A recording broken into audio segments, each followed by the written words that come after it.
Hey there, and happy almost weekend. Friday is Human Rights Day. We commemorate the Sharpeville Massacre in a world where human rights are increasingly under threat under a shifting global order. Speaking of which, our relationship with Washington has fractured further after our ambassador to the US was deemed persona non grata for his views on Donald Trump. Then there's the ongoing war in the Ukraine and Gaza, which we fill you in on later in the show. Then we hop onto the fast lane with an update on our record-breaking sprinter, Bayanda Walaza, plus the bid to bring Formula One back to Mzansi. And we won't be getting high this long weekend since the government has banned the sale of cannabis edibles. Find out why and what political parties have had to say about this buzzkill move. So, let's dive into these stories and more in this week's wrap of the news brought to you by myself, Verashni Pillay, and the Explain.co.za team. The big news this week is, of course, South Africa's ambassador to the US, Ebrahim Rasool, being expelled from Washington. Rasool accused Trump of leading a global white supremacist movement during a Mapungubwe Institute for Strategic Reflection webinar and said his hostility towards South Africa stemmed from its anti-apartheid legacy. Right-wing US media seized on his remarks, with US Secretary of State Marco Rubio taking to social media, because apparently this is where international diplomacy takes place in 2025, to call Rasool a race-baiting politician who hates America. Within hours, Rasool's diplomatic status was revoked. Tensions between South Africa and the US have been on a downward spiral since Trump's return to office. Washington has criticized Pretoria's stance on Palestine, BRICS ties, and land reform policies. Trump has also cut aid to South Africa and backed white Afrikaner interest groups, accusing the government of discrimination. Pretoria is taking a cautious approach after this latest event. The government called Rasool's expulsion regrettable, but is working to smooth things over. International Relations Minister Ronald Lamola took issue with Twitter diplomacy, while his spokesperson Crispin Peary emphasized that South Africa wants a mutually respectful and beneficial relationship with the US. Rasool's comments may seem unwise, but it's worth noting that Rubio himself said much worse about Trump when he ran against him for the presidency back in 2016, as pointed out by former US Ambassador to South Africa Patrick Gaspard. He and other international figures, including a former Greek finance minister, have urged South Africa to stand firm in the face of the US's bullying. With Rasool gone, South Africa needs a new ambassador, fast. The Department of International Relations and Cooperation, DIRCO, has 3 candidates shortlisted. In an interview with Explain, John Stremlau, Associate Director of International Relations at the Rockefeller Foundation and visiting professor at Wits University, sees this as part of a broader problem under Trump's leadership and is not sure engaging the administration is worth it. As he put it, the throwing out of Rasool was typical of the cavalier and undiplomatic approach of the Americans under Trump, said Stromlau, adding that South Africa is the only adult in the room. Read our full story on this on our website. On the lighter side, the news is dire, so laughing about it helps. Here's this week's reactions and social media posts that got us chuckling. First up, Motsumi really thought it didn't cost $1 million would make us feel better. Sisi, 900,000 is just $1 million that went on a diet. Still fat. The background to this tweet, Northwest Education MEC Viola Motsumi is under fire for skipping an inquiry into the dire state of school transport in her province to attend the Special Olympics Winter Games in Italy, a trip that cost taxpayers a reported 1 million rand, even though no athlete from her provinces competed. Motsumi's defense in an SABC interview on Tuesday was that the trip cost closer to 900,000 rand, below the tender threshold. Needless to say, that didn't go down particularly well with social media. In another story that got social media talking, Donald Trump is back on his revenge tour, and this time he's coming for Hunter Biden's security detail. The former first son was on holiday in Cape Town when Trump yanked his Secret Service protection, noting Biden was, quote, vacationing in of all places, South Africa, close quote, citing the country's alleged human rights concerns, aka Trump's misinformed obsession with white farmers.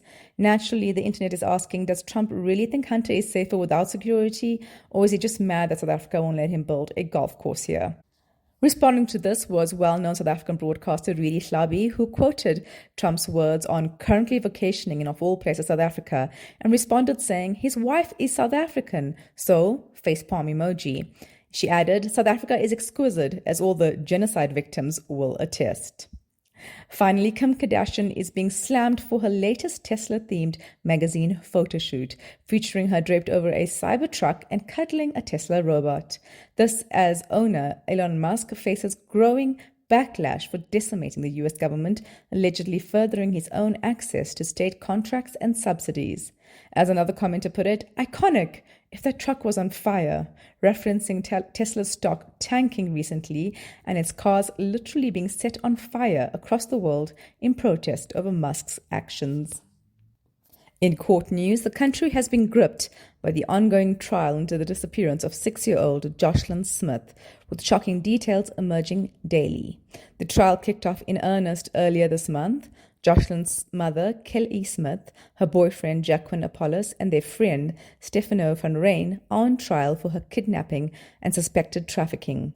The trio have pleaded not guilty in the Western Cape High Court, where chilling new details have emerged.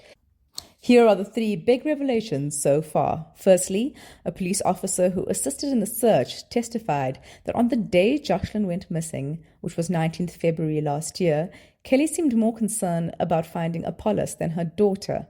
Constable Yanga Gongota told the court on Monday, 3rd March, that surprisingly, during the frantic search, she was more concerned about the whereabouts of her boyfriend and not the child, and eventually, when they arrived at her boyfriend's house, she was relieved that she had found him. Local evangelist Nico Stephen Kutsia on Wednesday last week testified that Kelly had previously spoken about selling her child for 20,000 rand, or even as little as 5,000 rand. When he asked where the children would be sent, she allegedly did not answer. Jocelyn's former teacher, Edna Mart, also took the stand, revealing on Wednesday as well that Kelly also confided in her about receiving a cryptic phone call from a Nigerian man. According to Mart, Kelly claimed the caller told her Jocelyn was inside a shipping container bound for West Africa. And finally, another witness, Laurentia Lombard, initially a co-accused but now turned state witness, testified that a Sangoma specifically wanted Jocelyn because of her light skin and striking blue-green eyes. Lombard claimed she was present when Kelly allegedly discussed handing her daughter over in exchange for money. As the trial continues, the court will hear more evidence linking the accused to a suspected child trafficking ring. Meanwhile, the search for Jocelyn, whether for answers or her whereabouts, continues. Read our full story on the website explain.coza. In racing news, it's been more than 3 decades since Formula One engines last screamed around a South African circuit, but the country is revving up for a comeback. The race to bring F1 back to the continent is in full swing, with 2 potential tracks battling it out: the historic Kyalami circuit near Johannesburg and a proposed Cape Town street circuit. The Kyalami circuit, which last hosted an F1 race in 1993, is tantalizingly close to meeting the required FIA Grade 1 certification. According to Toby Fenter, CEO of Kyalami, the track is, quote, 90% there, close quote, and will be fully certified by the end of 2025. Meanwhile, Cape Town is proposing a stunning street circuit that would snake through Greenpoint around the DHL Stadium and boast ocean views.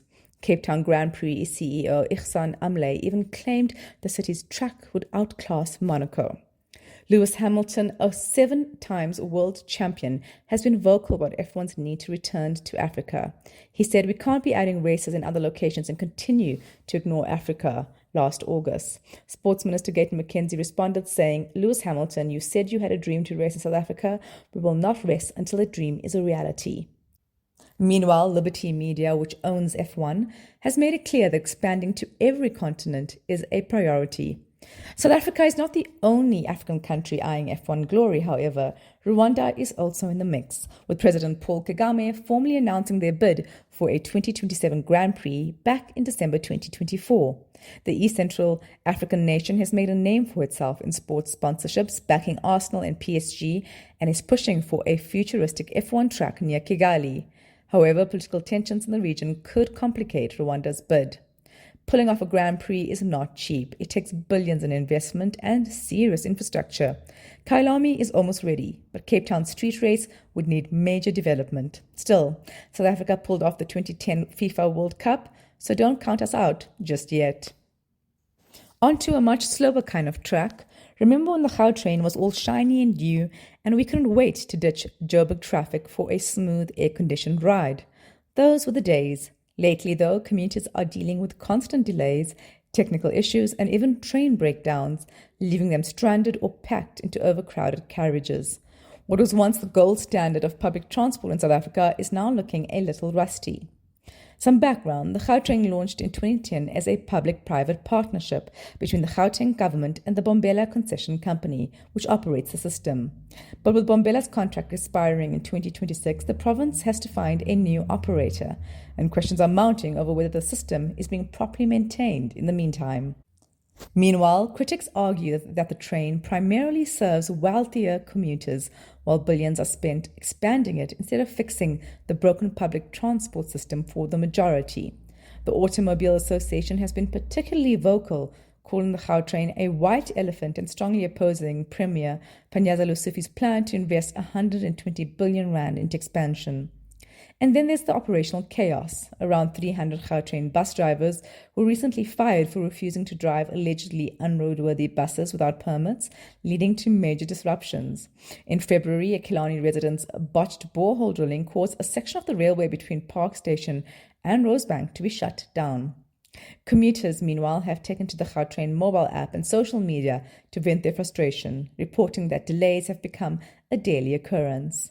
The organization Undoing Tax Abuse has warned of potential corruption in the contract handover and is demanding a transparent process for selecting the next operator. The Gauteng government has a reputation for dodgy procurement, given its historical and current association with the so-called Alex Mafia. Gauteng's government accounted for the highest number of reported corruption cases, according to Corruption Watch's annual corruption report back in 2022. Still, the Gauteng government insists the Gautrain expansion is necessary to connect areas like Soweto, Fourways, Mamelodi, and Lanseria. The question is whether this will finally make the train a service for all or just an expensive status symbol for a lucky few. Again, read our full explainer on explain.coza.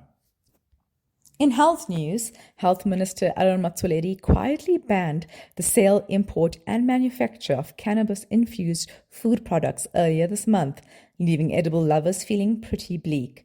The new regulations, gazetted under the Foodstuffs, Cosmetics and Disinfectants Act of 1972, outlaw any food containing cannabis hemp seed oil or hemp seed flour. The Department of Health says the move is about consumer safety, noting edibles should be regulated under the South African Health Products Regulatory Authority rather than as food. Some argue the cannabis industry has itself to blame. Attorney Richard Anthony Chamelay says lax enforcement and reckless consumption of edibles made a crackdown inevitable. Case in point, in 2023, 90 Pretoria school kids were hospitalized after eating drug-laced muffins. The ban has sparked backlash from industry leaders who argue it stifles economic growth. Myron Crost, CEO of Canna Trade Africa, warned that investors might flee South Africa's budding cannabis sector. Meanwhile, the Democratic Alliance is calling on President Cyril Ramaphosa to overturn the decision, saying it threatens thousands of jobs. The Good Party went further, accusing Motsoaledi of smoking his socks. Now, South Africa has a complicated history with cannabis, from its use in traditional healing to its criminalization under colonial laws. While the 2018 Constitutional Court ruling made private consumption legal, regulation remains a mess. Instead of clearing things up, this ban just adds to the confusion. So if you're planning to enjoy a THC-laced brownie this weekend, tough luck. Get us back to regular brownies, just hold the fun. Back in international news, both Gaza and Ukraine saw intensified fighting this week as diplomatic efforts to broker peace made little progress. First up in Gaza, Israeli forces have intensified their ground and air assaults, flouting the conditions of a fragile ceasefire that lasted nearly 2 months. Over 400 Palestinians were killed in a single night, making this one of the deadliest days in the ongoing conflict. Prime Minister Benjamin Netanyahu called this only the beginning of Israel's latest military offensive against Hamas, and critics argue that this is more about politics than security. The embattled Israeli leader is facing mounting domestic pressure, including corruption trials and backlash over his move to dismiss the head of Shin Bet, Israel's domestic intelligence agency. Elon Pinkas, former Israeli ambassador to the US, said Netanyahu's renewed attacks were about survival politics rather than strategic military gains. Meanwhile, Palestinians have to die. Hamas, which still holds 59 Israeli captives, has rejected any agreement that does not include a permanent ceasefire and the full withdrawal of Israeli troops. The renewed attacks have enraged families of Israeli hostages still held in Gaza. The Hostages and Missing Families Forum issued a statement asking, "Why aren't you fighting in the negotiations room? Why have you backed out of an agreement that could have brought everyone home?" Indeed. Meanwhile, the humanitarian situation in Gaza is nearing catastrophic levels. Aid agencies warn of severe shortages of food, water, and medical supplies as Israel continues to restrict deliveries to areas under heavy bombardment. The UN has called for an immediate truce to prevent further civilian casualties. In the Ukraine, Russian forces have launched their most intense missile strikes in months, hitting key infrastructure in Kiev, Sumy, and Bucha. Ukrainian officials say Russia is attempting to weaken the country's energy grid, resulting in nationwide blackouts. Meanwhile, Ukraine's counteroffensive has slowed significantly, with reports suggesting Russian troops are reinforcing occupied territories. As diplomatic negotiations between the United States and Russia unfold over the war in Ukraine, mixed signals are emerging about a possible ceasefire. Despite a high-profile call between U.S. President Donald Trump and Russian President Vladimir Putin, Ukrainian cities have faced renewed attacks, raising doubts about Russia's commitment to de-escalation. Diplomatic efforts remain stalled, with NATO countries debating whether to send more advanced weaponry, including long-range missiles and additional air defense systems. Russia, meanwhile, has warned of severe consequences if Western military support escalates further. French President Emmanuel Macron recently suggested the possibility of sending European troops to Ukraine, a move that was swiftly condemned by Moscow as a direct provocation. With global powers struggling to mediate, the wars in Gaza and Ukraine are set to drag on, with devastating consequences for civilians caught in the crossfire. Again, a much more comprehensive story about this on explain.coza. Finally, 19-year-old South African sprinting sensation Bayanda Walaza is proving that he's a force to be reckoned with. Over the past week, he has smashed records and secured his spot at the World Athletics Championships in Tokyo later this year. At the Athletics Gauteng North Provincial Championships in Pretoria on Saturday, Walaza became the 9th South African in history to run the 100-meter in under 10 seconds, clocking an electrifying 9.99 seconds. If that wasn't impressive enough, just days later on Wednesday night, he broke the national under-20 record in the 200 meters at the Athletics South Africa Grand Prix in Johannesburg, clocking 20.08 seconds. Not bad for a first-year university student. With qualification for the World Championship secured, Walaza is now setting his sights on the South African National Championships in Potchefstroom in April. Walaza's rise has been meteoric after clinching Olympic silver in the 100-meter relay in Paris last year, just as a schoolboy back then, and dominating the World Athletic Junior Championships in Peru with a double gold in the 100-meter and 200-meter. Expectations were high for him this season. For Walaza, excelling in just one event is not enough. He's determined to dominate both the 100 and 200-meter.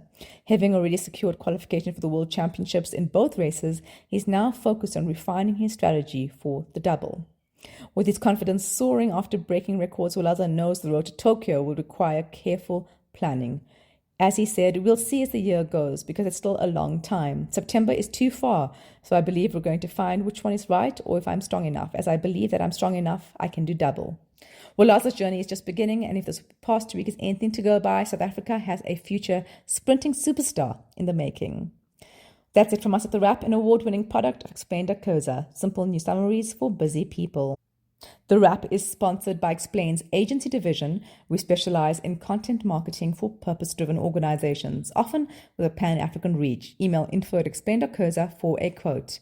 Finally, remember to share the love, tell your friends to sign up at explain.coza/subscribe. Till next time, goodbye from the team.